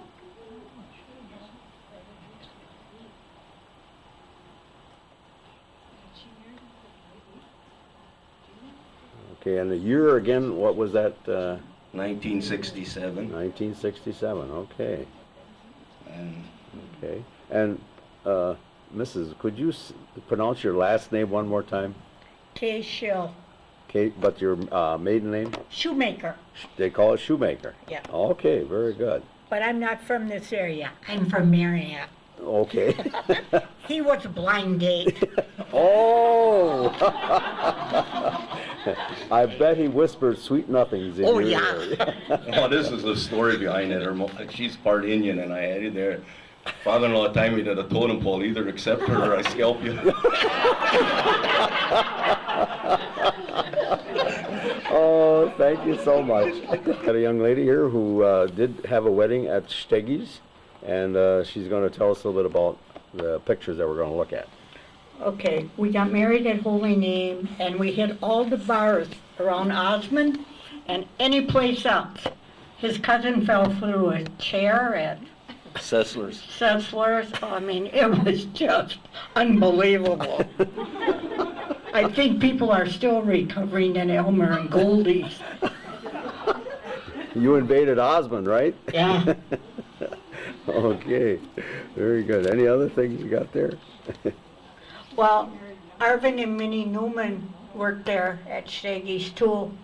Oh, yes. Then they moved to Fond du Lac, and then nobody heard much about them. I mean, I know they Okay. passed away, but Okay. What did they do as far as... I don't know. Okay. Arvin took in tickets. Stamper. Yeah. Okay. Thank you. Oh, you got And something? your cousin, Paulie and Marie Gross. Paulie Gross, he tended bar, right? Okay. I mean, there were a lot of people involved at Steggy's. I would say, yeah. Yeah. Okay. Very good. Okay, well, thank you very much for sharing. I appreciate Okay. it. Okay, we got a young lady who'd like to say a few words. Go right ahead, please. Janet Miller. But I remember going to a wedding there in the mid-70s, and people brought desserts, like a potluck dessert thing. There was a table with cakes and all sorts of dessert items that people brought. Sure. I was so surprised. Okay, very good. Thank you. And who do you have here, please? I'm Frederick Jacoby. I was asked by Charlie if I could identify the year of the cars. You know, Okay. that would help the picture, see? Yes. And the old car, I really can't tell. It looks like a 20s big car. But very obviously, the one in the back is a 37 to 39 Lincoln Zephyr. Wow. So that give you an idea. Wow. Not too Can you exact, hold it but there for a minute, yet, please? So at least the picture was not taken before 36 That's right. or 37. Yeah. Thank you very much, Fred. I cut this man off. He's got to re-identify himself. Go right ahead, please. I'm Frederick Jacoby. Thank you, Fred. I brought along our wedding dance card. It was Okay. it was Gretz's at the time in 1958. Okay. But that's the way it was. Okay. Could you hold that card for me, just steady? Okay. So they advertised right on the postcard with the facility? Yeah, they gave you the cards. They furnished the cards. Oh, they did? That was advertising. Oh, great. And now could you turn it around, please, and just And then hold it on steady? the other side, you printed who was getting married and celebrating the wedding. Okay. And that's a thing that doesn't happen anymore, does it? You know, I think our wedding was pretty typical of weddings at that time. And there were probably a couple hundred invited for dinner, relatives, close friends. And then they had the public dance, and they paid a little bit. Okay. And in our case, and I think maybe it was the custom, the father of the bride, settled up at the end of the evening and handed the groom the proceeds. Oh. In our case, it was like around $90, I think. Okay. Okay. So that was sort of a tradition? That's the way they were those days. Okay. But even at that time in 1958, a lot of, not all over, even within Manitowoc County, they didn't do that anymore. Charge like that. Okay. But that's the way it was around here. Okay, very good. Thank you. Oh, by the way, what was the orchestra that played for your wedding? Kenny Ohm. Oh, Kenny Ohm. And he played for a lot in the middle 50s and late 50s. He played for my brother-in-law the year before, and Irene said he played for their wedding. And my wife and I celebrated our 50th wedding anniversary this summer, and Kenny sent me a picture postcard of the band. But there's just Kenny and one other fellow left, Rolly Grabowski, okay. woodwind artist, if you will. Okay. They're the only two left. Oh, well, thank you. Locally, Joe Pitch was in the band, so a lot of people remember that name. Okay, very good. Thank you, Fred. We got a young lady here who'd like to talk about her wedding and the nice wedding that she had at the Steggy's Ballroom. Go right ahead. Yes, I'm Irene Dine, and we were married in July of '57 at Steggy's with Kenny Ohm as our band. And other than that, well, it was a beautiful day out. I remember that. Okay. I guess we also had first you invited the people to the dinner, Okay. and then the public came. Okay. I think you paid 50 cents to get in to dance. Okay. Public, anybody could come All right. after the reception. Right. And Janet talked about desserts. Years ago that was done. All the relatives brought desserts to the weddings. Okay. All right. Okay. And I guess that's all I know. And as far as the amount of people that you had invited for your wedding to be at the reception, any numbers Well, probably 150. there? Okay. All right. Very good. Thank you. Oh, and Oh, talked yeah. about the Cleveland Nighthawks. This is Yeah. way before this. My brother, my half-brother, used to live with us at first when we moved here. And he played with Harold Wimmler and the Cleveland Nighthawks. He played piano. Okay. And not for too long, because he didn't stay with us too long. He Okay. moved back to Sheboygan. And they also played at Steggy's Ballroom? Yeah, the wedding for that, Is there- Bender. no, for the, Was it the Bender wedding? for Jeannie's mother and dad. Yeah. Oh. Yeah. Yeah, Bender. Mhm. Okay. sounded Okay. close. Very good. Well, thank you for sharing. I appreciate it. Thank you, Alice. I remember going to Irene's wedding. They were married over at St. Wendel. Okay. And at that time, the priest always had to walk from the church to the parsonage where he lived, or not his parsonage, to his residence. Yes. And at that time, they were carrying like the chalice over there and the things, and our little boy was 2 years old. And he said, beer in there? In the chalice, and that was the wine. So it sounded like he was brought up on beer, but he really wasn't. And He really was. years back when we were I came from Manitowoc, and us girls always used to come out to Steggy's to dance, but that was when it was tourist in. Yeah. That was a popular spot, but Yep. we never liked to drive the road because that was the old 141. There were a lot of curves. Curves, yep. That's all I got to say. Very good, thank you. A gentleman who maybe has a question or something, go right ahead, please. Yes, Charlie Bauer. I was going to ask Mrs. Steggy about, I know years ago they had to hire either deputies or police to chaperone the crowd, but I think apparently that group must have been a lot rowdier than they were now because they no longer have deputies at wedding dances or public dances. And I was just wondering, maybe she could explain a little bit about that, if that was required by the county law or the state, or if that was just for your own protection. Okay, we have a question on the floor from a gentleman, and he indicated something about deputies. Go right ahead, please. Yes, we always did have deputies there. I don't know if I think they really wanted us to have them. But we had some really special guys, at least at the beginning. It was like Allie Witness and Jim Osterloth. And then our Todd was just a little guy, and he would sit on that stool there by them, and then finally Allie went and got him a regular brown suit and he was dressed just like the deputy. And he thought he was really it. Really it, huh? Right. But they treated us really good, and we did them too after work, and we would Sure. give them lunches and everything else, and it was very good protection, and I think they did require us to have it, especially with the public dances and stuff at that time.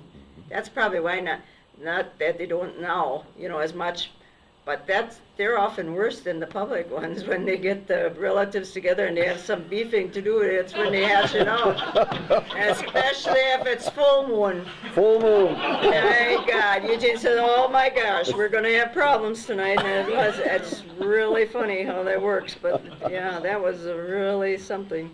Now, a lady, I believe, up the line that I was talking to mentioned Newman. Mm-hmm. Now, he, I think, was a bald-headed gentleman. He was heavy-set Heavy guy, set, yeah. and he Now, what always, did he all do for you? he was always sitting there and stamping. It was who sold tickets? Reuben Paul was in the little booth, sold the tickets, and Okay. then Arvin was at the end to take the ticket and stamp them. Okay.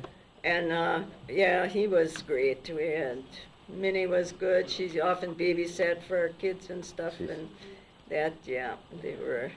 Okay, I'm going to go back a ways. Maybe you did this, maybe you didn't. You did a lot. Roller skating. Was there anything like that with you had the property? No, that was over with then. We Okay. didn't have that anymore. Okay. It was something that was really hard on the floor after the skating season. They had to re-sand them all and stuff, ooh. and the hardwood floors were getting pretty yeah. thin after a while. Yes. yes. So it was no, we didn't have them anymore.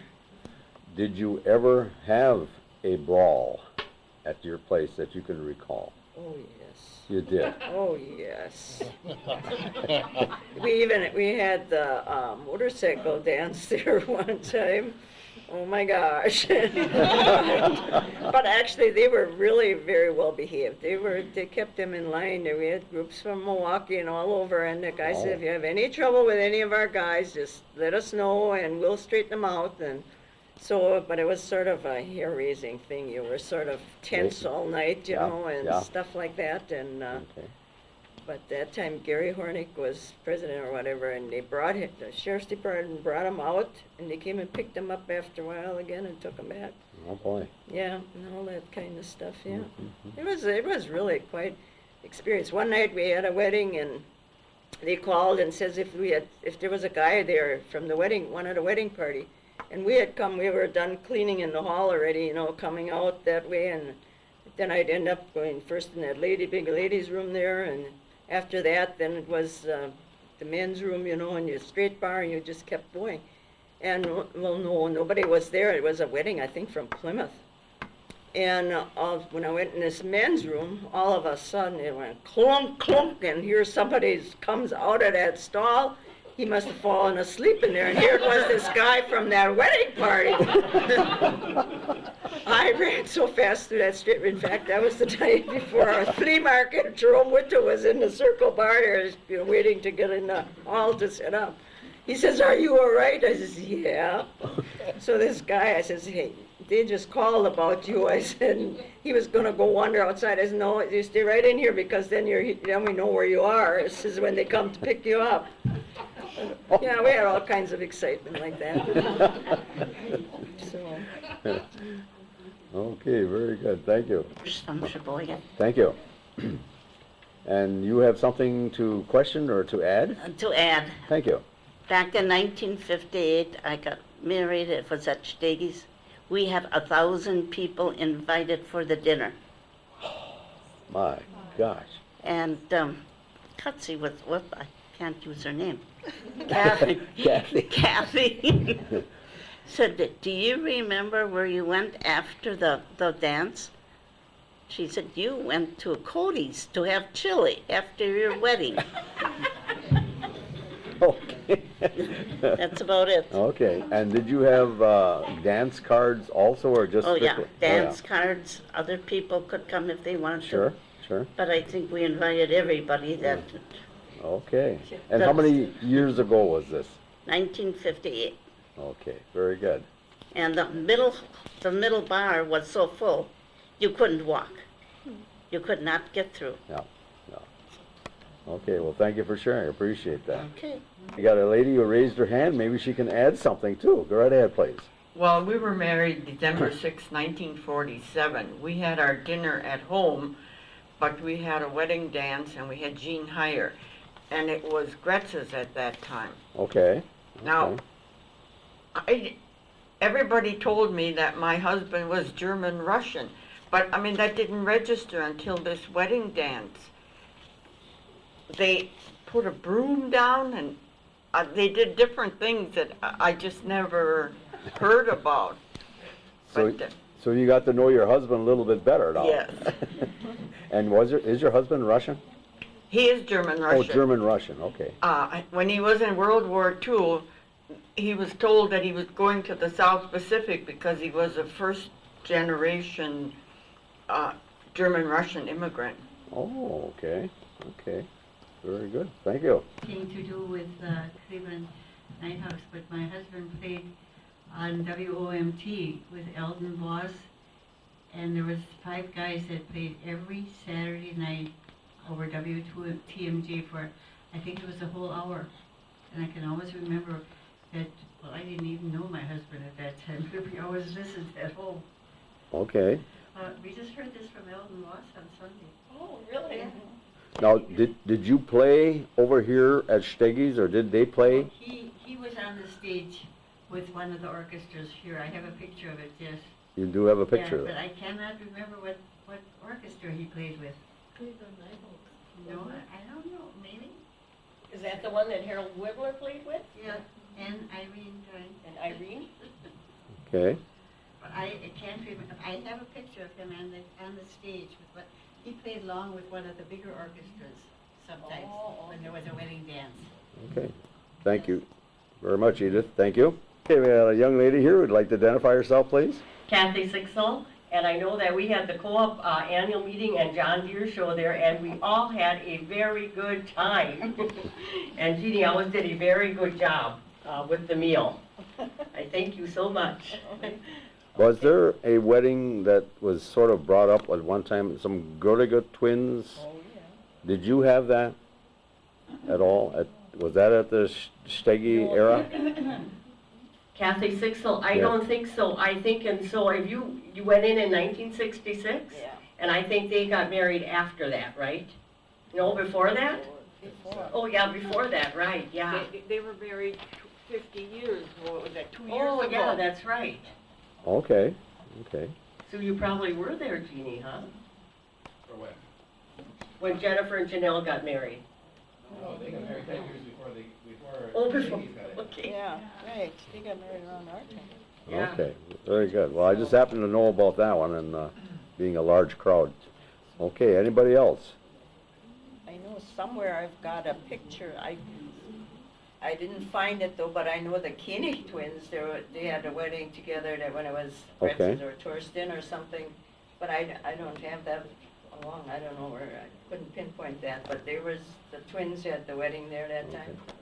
What kind of menus did you have as far as food? anything that anybody wanted, or was there? They had their choices, chicken and ham, or chicken and tips, or tips and ham, or whatever they really wanted for a wedding. That was, you know, if there was smaller groups, you had your roasted pork chops and stuff Sure. like that too, you know. They could have whatever they Okay. wanted to have, you know, and stuff. I think it would be kind of interesting now for the price per plate, or price per person, if you want to call it that, compared to nowadays. Would you happen to have a knowledge of those prices at that time? I think it was only like $2 a plate. Okay. It was amazing, you know, for the buffets and Yeah. stuff, and I said, now what it is now, oh God, I don't know. It's really different. Did you have a buffet like on a Sunday afternoon, or, pardon me? Only when we had the flea markets, Oh. we did that, we had set one up in the dining room then, you know, for, because all those people were there and stuff. But we didn't have just for walk-in, you know. Okay. It was for weddings or occasions and like the Cleveland Co-op and stuff like that, when they had their doings and Okay. all the meetings and stuff like that, you know. All right. So Okay. it was different things like that that took place. Okay. Okay, thank you. Go right ahead, sir. I'm Frederick Jacoby, and nobody's in trouble. Address the crowd, my goodness, sounds serious. I just want to remind people that we're trying to get as much information together about Cleveland's baseball teams. And I'm glad to see that Wally Leonard's here. And if you'd take a couple of minutes, Wally, before you leave, I'd like to talk to you. And whoever is connected somehow, get your recollections and memorabilia together. And we're thinking of it, I think, Kathy, is it February? Yes, I think so. We figure we need time to, Yeah, we need because time. people are spread out and so on. But it really is quite a big topic because it covers a number of years and a lot of different people. So anyone who has any connection or knows somebody in pictures, anything related to the Cleveland baseball teams is what we're looking for a program for February. So that would be I'm week. kind of thinking if we get started, you may not get by with one night, Yeah. Maybe we should sort of schedule 2 nights for but that. I don't know. But that will happen here in this facility in February. That's the idea. Okay. Sounds very good. We were leaving lots of time because we figured, because everybody's not always here. That's right. Okay. Well, thank you very much. I appreciate it. Okay, we have a young lady again who always leads us with a lot of excitement, and she's ready to bid us a good evening. Go right ahead, please.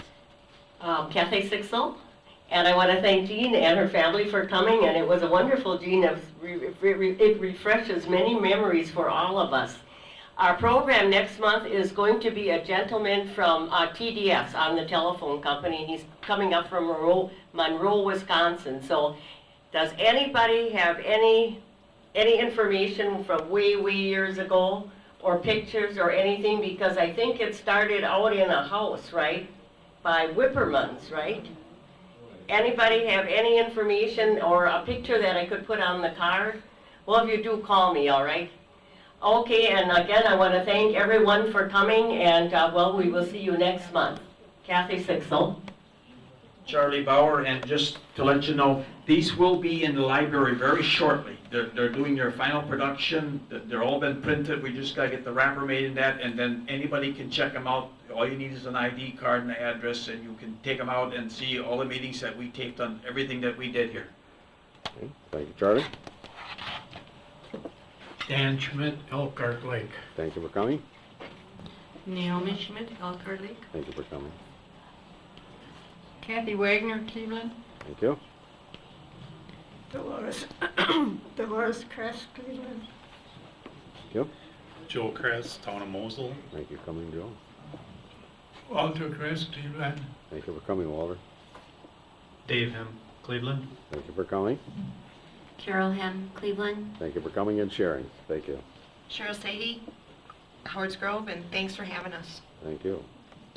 Nicole Hansen, Cleveland. Thank you for coming. Kyle Lucas, Cedar Grove. Thank you for helping out here with the duty of holding pictures. Did a good job. Thank you. Jean Steggy, Howards Grove. Thank you for coming. You did a wonderful job. Wonderful. Melvin Yady, Cleveland. Thank you. Paul Jacoby, Cleveland. Thank you, Paul. Okay, Charlie's got you. Here we go.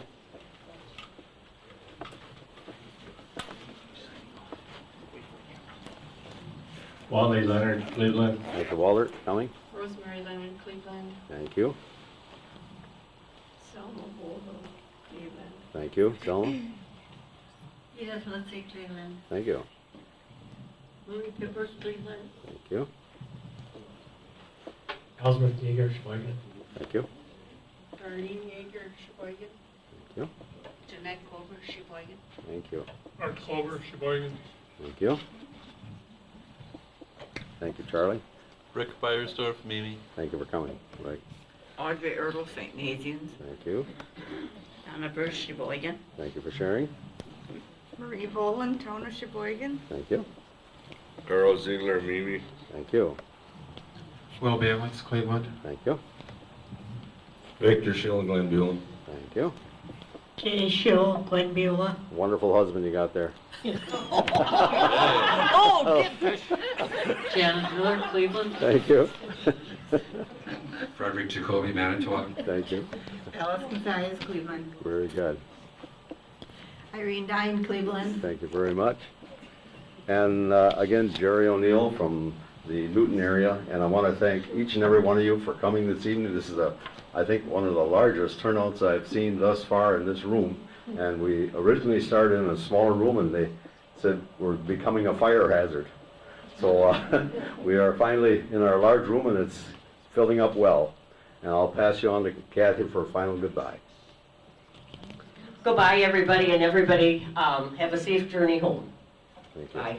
Okay, Mr. Charlie Bauer, at the very end of our meeting, he noticed some unusual conditions on this poster, and he'll read it through and then point out the odd situation. Right ahead. Yes, this is July Dance, Tourists Inn, the new dance hall between Manitowoc and Sheboygan, the State Trunk Highway 17, which was 141, which is now Westview Avenue. Okay.